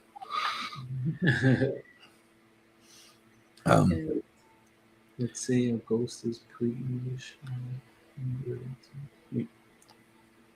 Pre-English. Yeah, I'm trying to put that together. What's pre-English? Yeah. Sorry, I see what you're saying. I see. So it's speaking a language prior to English being in existence. How can it communicate? Got it. I think that's what he's saying. I think it comes with intention. Something. There's always been that weird little. That is a weird phenomena that I have seen in the spiritual realm of things, like a Mayan ghost. Okay, good example. Where some ghosts can speak and leave EVPs, and they'll even have an accent. Yes. Like there was this German or Austrian ghost that left us an EVP with his accent, but he in life didn't speak English that well. It was very broken, but his English on the EVP was perfect, minus the accent. So yeah, I think it's just something you pick up. You get more of a universal translator thing going, and you're just able to do it. I think it's just a natural accomplishment. Well, we agree on that too. No, yeah. I think just it's a universal language. They're just gonna relate to what you know, and relay that message back to you. Like kind of like an alien species, like the Nordic guy. What if he didn't say, "Hey, Brent," to him and surprise him? What if Brent was a Spanish-speaking guy in Russia or something? He probably would have said the same thing. Yep. Knowing what he knows he speaks. Yeah. Yeah. So there could be a telepathic link to all that. It's when they show up on EVPs that you get a hint that it's kind of they just understand how to communicate with you more effectively. which is interesting. And I've seen that with French investigators. That's pretty cool. There was a supposedly a British ghost in France at some old house in the country somewhere, and it's semi-famous. It's like a local thing, though. And it's during the Franco-British War times. So apparently England got a foothold in a part of France at one point, and this one British captain or something, I'm half remembering the story, stood up to these abusers, these British guys who were abusing this, this French town, and he stood up to them. He got killed for his efforts, but he was kind of a local hero because of it. And when the French investigators asked their question in French, they got a reply in French with a British accent. You could hear it. It was pretty incredible. It was pretty incredible. It's like, oh my gosh, that's great. Oh, so man. I wanted to run something by you. Remember, Sure. I had mentioned it in our show when you went our show. So it was kind of like a dream visitation. I'm pretty sure you've had one of those before. And then this was the first kind that I've had of one like this, period, that had to do with aliens. But I've never had one. I hadn't had one again. And then this was around the time to time frame it. Remember before the whole what the hell was that thing that they were looking at, and Avi Loeb started coming out? Three Eye Atlas. Three Eye Atlas. This was before Three Eye Atlas, right? Two Eye Atlas. Huh? Two Eye Atlas or the first one? No, like maybe like a month before that even was a thing. Okay, gotcha. So I don't know if that was like March or February of last year, something like that. So this is what happened to me. So I was taking a nap, but when I was taking a nap during this time, I have Bluetooth headphones that I listen to, and sometimes I listen to like binaural beats or whatever, and I kind of like fell asleep. So what happened to me, like I can tell I was kind of like not really sleeping, kind of like more in like in a lucid state. Yeah. And I heard, so what got me was, what kind of made me snap out of it was like I heard like a transmission type of thing, like a static radio, like shh. I heard that first, right? Like a static radio station. I have it written down here because I wrote it down immediately when I woke up what happened. And when I heard that, it sounded like voices, like talking. And then the talking, when that happened, I've kind of like, since I kind of lucid dream all my life, I've learned to focus in when that happens. So I did that, or during meditation or whatever. So I did that. I kind of like tuned in, and then one voice just like stood out. And then the voice, when it did that, when it did that, like all I can tell you, it looked like a TV screen. Hey, where the hell did you go? Oh no, I'm here. Oh, okay. I'm just zooming in on you so you can tell your story. Okay, so it looked like a TV screen, like an old, like the tube. Kind of like a little tubes thing, like something you see like on a spacecraft. That's exactly what it looked like. It looked like it was like fuzzy, and a TV screen like popped up. In the screen was something that was like an alien, basically. And then that was kind of like, okay. And then it was alien looking. I remember that specifically. The eyes were like really big. So I went looking through like a whole like gray type of alien database to see which one this looks closely to. Yeah. They were big, but they were like a little slanted, like just a tad. And you know what I'm gonna do? I'm gonna send you. I did it again. I hit the wrong button. So sorry. Oh, it's not working now. There we go. I'm gonna send you the Elena Denom map. Yeah. It's huge. I'll send it to you though. You should definitely send me that, because I'm gonna tell you, because go ahead. So it was kind of blue. I didn't notice a nose, so it was like no nose, but I didn't see that, and I saw like the mouth. And then it just, the word it said, it was like it said at that point, I don't know how true that is or whatever, but it said basically the world's in danger. And then I had asked during this, when they said that, I said, and it said something about like it happened before, and I was like, well, when did it happen before or something? And then that they helped before. I go, they said that they helped before. I go, when was this? And it said this is the words it says, first time during COVID. I don't know what that meant. And then and I said, okay, who was it? And then it said the Syrians. Nowhere in my mind had I ever even thought about. I had to look them up. I go, Syrians. So I looked them up and trying to see if they looked like what that thing looked like, what it said. Because I mean, when I tell you, like, this was not in my mind at all, but this was like so super random. And then when it said that, I kind of was like, okay. And then it like faded out, and then that's it. And then I kind of like snapped out of it. And then I really woke up. And then after that, we had a live show to do, and I was just, all I could think about was that. I was like, what the hell? Oh man, that was freaking crazy. But I thought that was pretty interesting because I don't know who had sent that message, and I don't know. Then after that, like a month later, the whole 3-Eye Atlas was a thing, and I was like, oh my god. Interesting. That's very like, cool. I don't know. Huh. That's cool. I dig it. I dig it. Okay, I'm gonna send you the Elena Danon thing right now, and you get to take. Is a PDF okay? Can I send it to you like that? Yeah. Okay. Polar Nights. Yes, we do. Jen and I do have a YouTube channel. It's just like how you see it right there, where my finger's pointing. 305 Paranormal. Oh, thank you. Big screen. Yep. Big screen. Just like that, 305 Paranormal on YouTube, IG. You can check us there. And TikTok, sorry. I always forget TikTok. I don't know why. Right on TikTok, IG, and YouTube. Yeah, IG and YouTube for sure. Latina mother-in-law. We all know that. We all.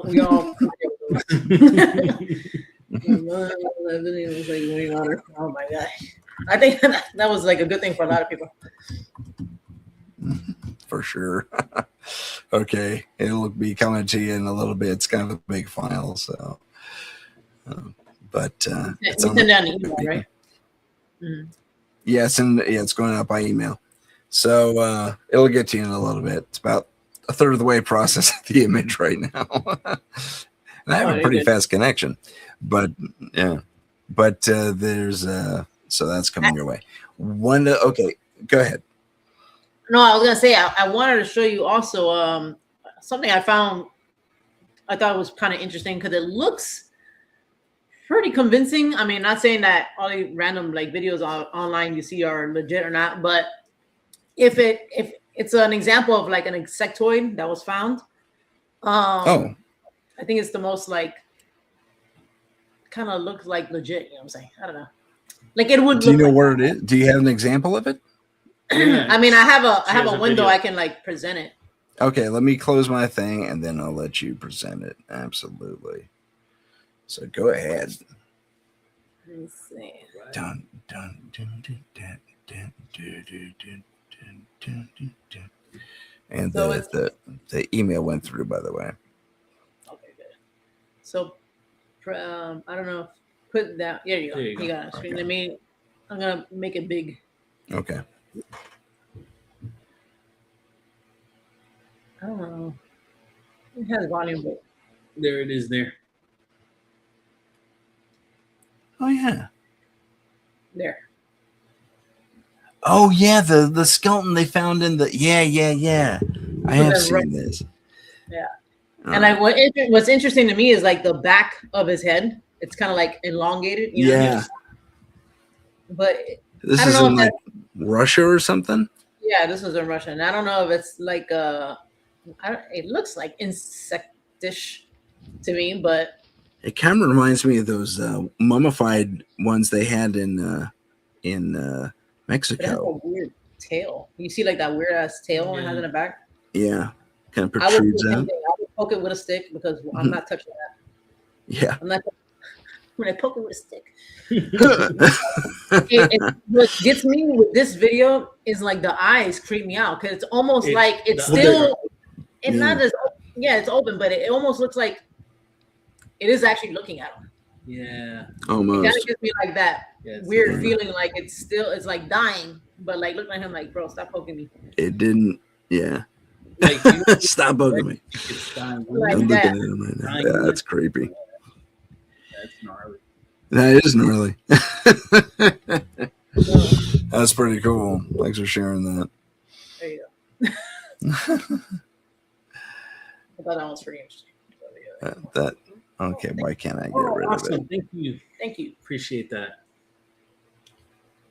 So I was gonna. So I wanted. So with the Syrians, I was trying to think of. So I went down a rabbit hole when that happened. Yeah. I was thinking, what alien races do they say that normally are friendlies?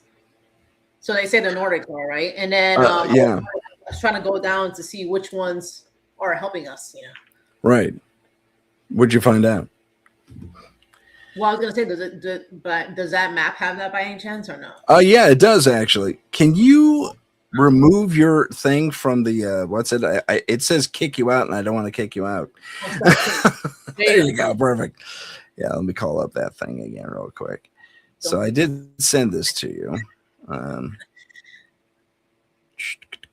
So from what I've seen on that, as definitely like Nordic. But what I did notice, or encountered when I looked up the whole Syrian species was that there's 3 of them.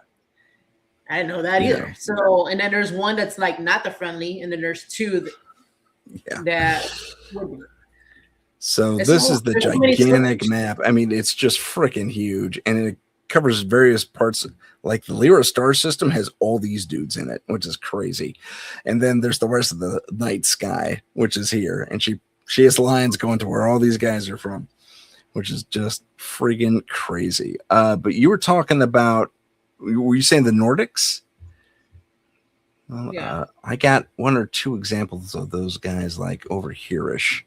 Here's one. If they're blue, they're good guys. If they're red, they don't. No, they're not. If they're in black, they're kind of neutral. So, you mean like black? Like the lettering is black, yeah. Oh, I see what you're saying. Okay, gotcha. Okay, if the lettering's red, they're not our friends or not friendly to us in general. Gotcha. This is one of the more interesting ones. These are guys are apparently kind of hybrid, which is bizarre. I just found that interesting. I was pointing out earlier that these are the guys that they saw in, I want to say Mexico, but I think I'm Peru. Oh, the hospital in Peru. Yeah. Yeah. That's the guy. That's pretty cool. That does look like. We call the Nordics aliens here the Watchers. Yes, they do. That's true. I'm going to pull that up. Yeah, they call them the Watchers. And we've had Watchers here in California, too. There's a mountain here called Umanum. It's a Native American term. And I forget what it means. I think it means very high or something like that. But Umanum now has back in the 60s, an Air Force radar installation was put up there. It was it was radar station. And they've always been around. It's pretty cool. Is it like an area that's restricted? It was. It only just recently got reopened to the public, and now it's a part of the park system up there. You can actually visit it and take tours of the base and everything.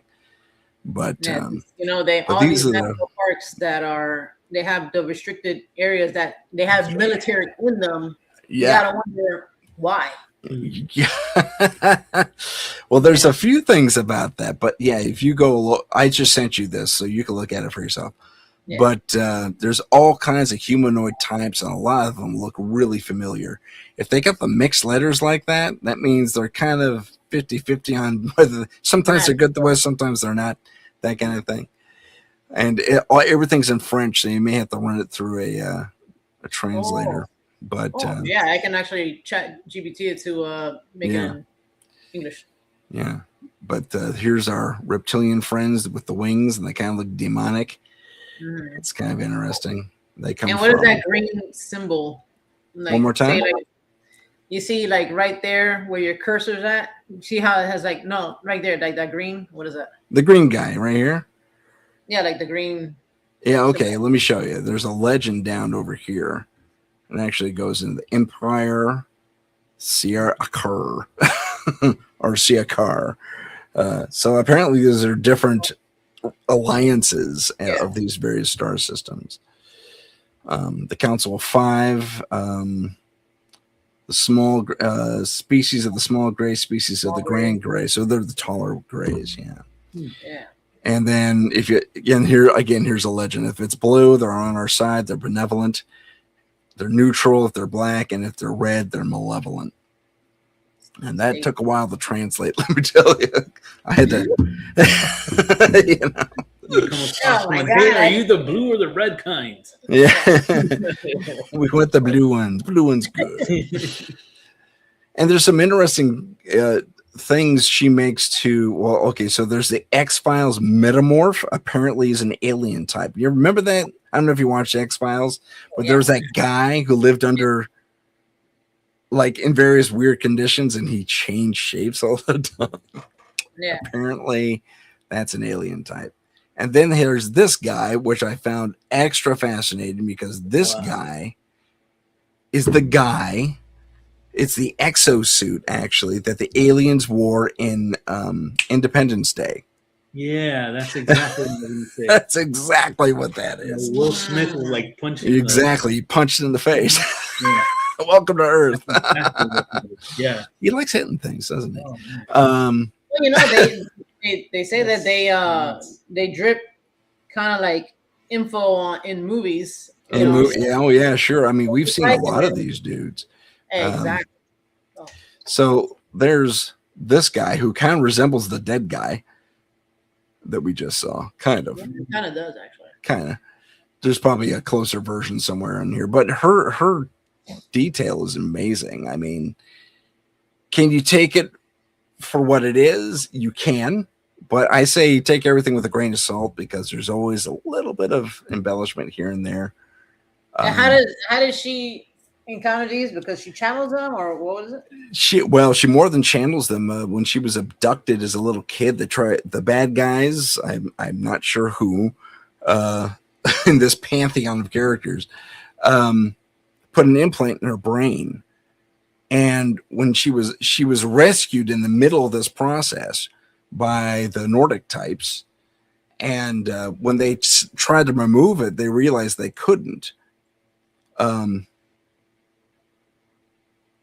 And yay, welcome home, Heidi.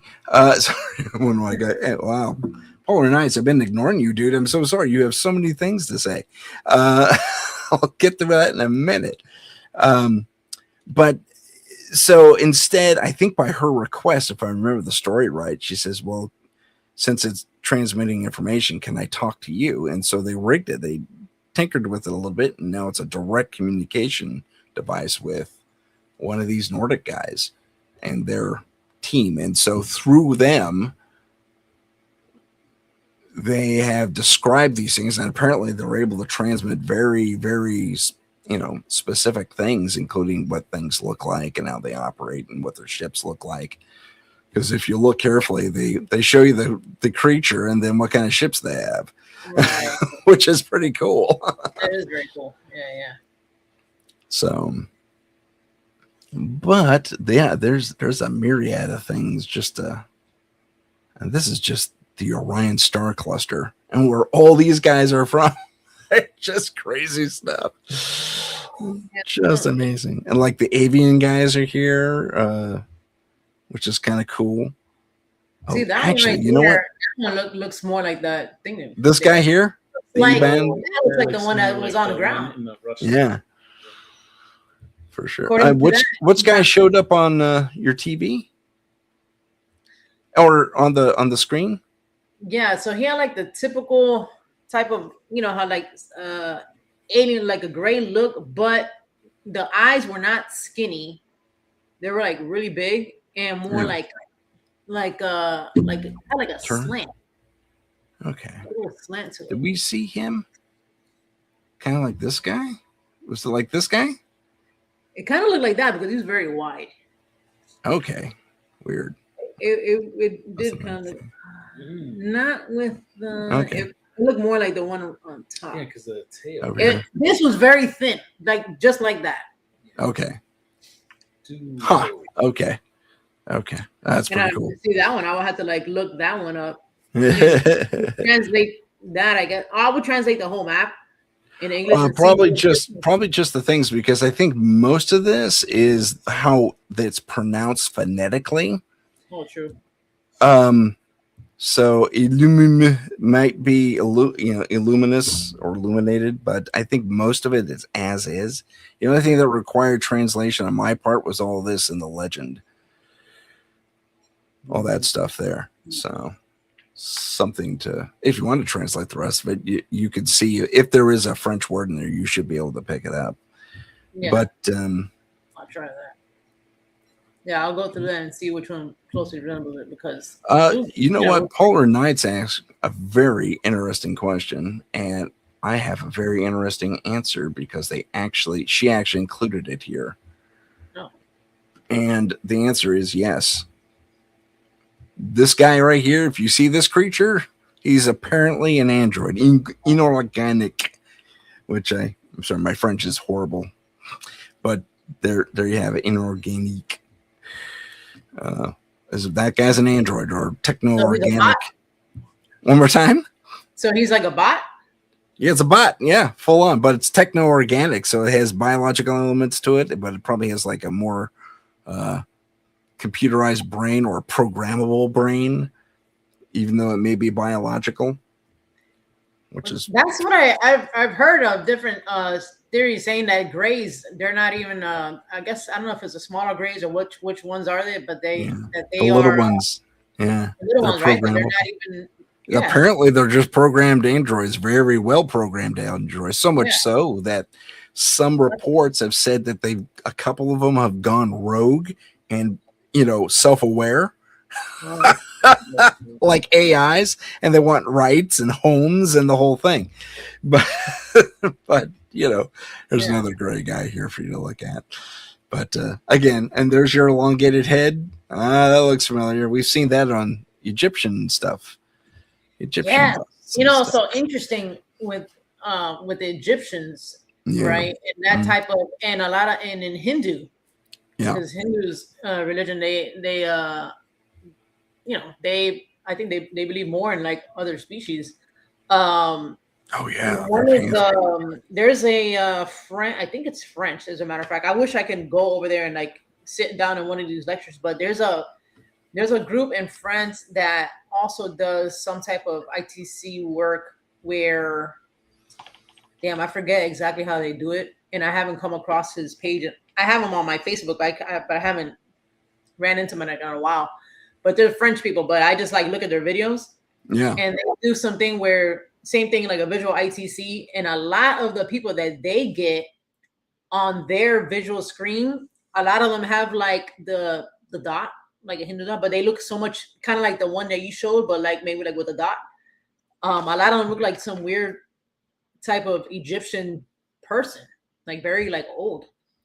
And I mean, pretty interesting because they say that, that's like they look like older pharaohs and stuff. Pharaohs, and they look like just old, like Hindu, like type of race. And then, that's they're obviously very old. I found that pretty interesting because they don't look like the norm. They'll have like their relatives, people sitting in the audience. They have like normal people come through, but they also have like something that you're like, that's weird. Oh, there's one, I'll have to try to find it and like show it to you. There's an alien species that looks like a cat, right? I forget what they're called. I've seen that come through on one of their on their videos. Tim, did you leave me? Timmy. Where's the Jedi? I don't know. Well, I guess this is Tim, where the hell you at, boy? So this is I don't just do the eat snails and the coast to coast takeover. Oh my gosh. Oh, you know what? Maybe because of hold on. Oh, Because it's on a network. The time. I don't know, Cheaty. Hi. I'm back. You can see my messy den. I don't know what happened. I think I clicked a different button, but you know what? Just in time to say goodbye. So, ladies and gentlemen, I want to thank you so much for joining us. Jen Mondo, thanks for coming down for the second half. Sorry everyone gets to see my messy den, but there it is. That's why I had my background. But thank you so much for your questions in the chat. Thank you for watching and attending us. And Mondo and Jen stay around for just a second afterwards. Everyone else, take care. My name is Tim Sedano. This has been Paranormal Insight, and we'll see you next time. We'll see you next time. This is the United Public Radio Network, 107.7 FM in New Orleans and 105.3 in the Gulf Coast. UPRN, talkradio.com. Esoteric program.